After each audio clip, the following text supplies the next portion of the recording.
Alright, gotta get the brake shoes off because I gotta get to a couple of bolts back here. All you do is you shove a little rod in here, just up, pull that out, pull your little keeper out here, get that out, and what that does is it makes that real sloppy, so that comes out. And that's it. And then these shoes will just fold over the top.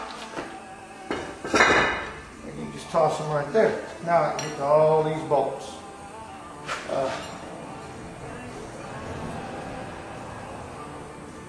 And that's it. Got all the bolts out.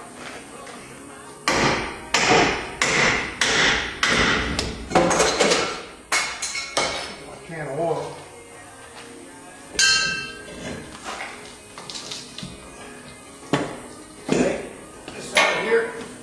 The whole front breaker span assembly, they call it a spider.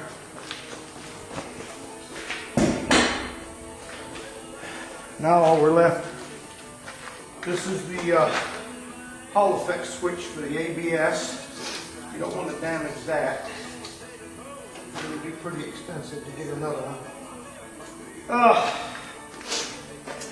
You got to knock the power rod in and the drag link loose. And then get the rest of it. Alright, this thing has 2 pinch bolts. One on each side. There's one, but it hits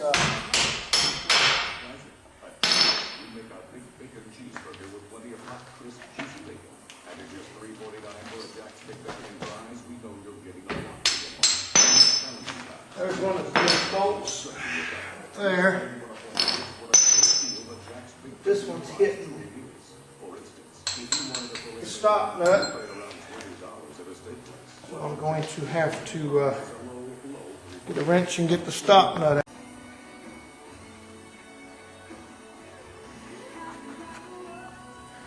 Alright, now you can see the slop in this thing.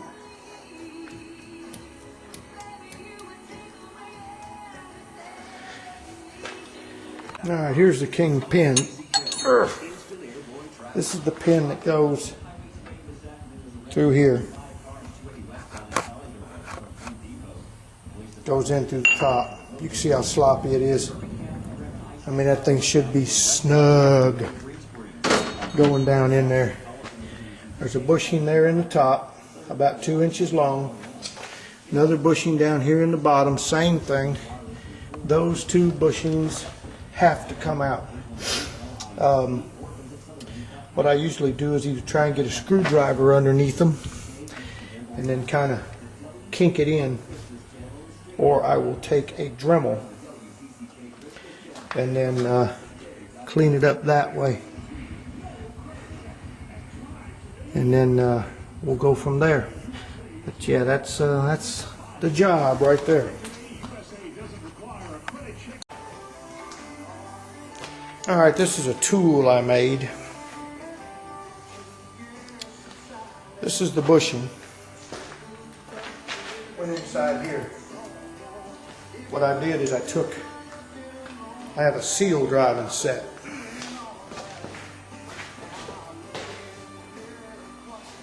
A seal and bearing driving set for a car. I went and took this one here.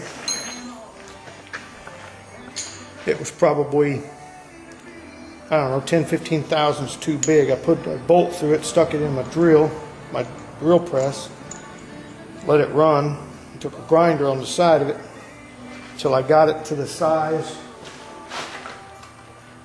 that it would fit down here, nice and smooth. That drove the seal out. You know, you just sometimes got to make your own tools. Now when I put the new one in, I will tap it in, I'll start it. I'll make sure there's a lot of oil inside that hole, and I'll tap it in real nice and smooth with a block of wood and this little tool.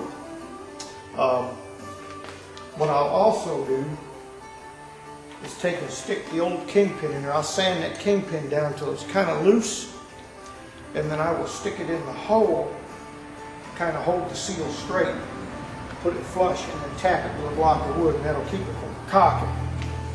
And then I got to run to town tonight. Freightliner dealer's open till midnight. $235 for a kit. I need 2 wheel seals, so a couple gaskets and some oil. Alright, I cleaned up the wheel bearings. The wheel bearings are in pretty good shape.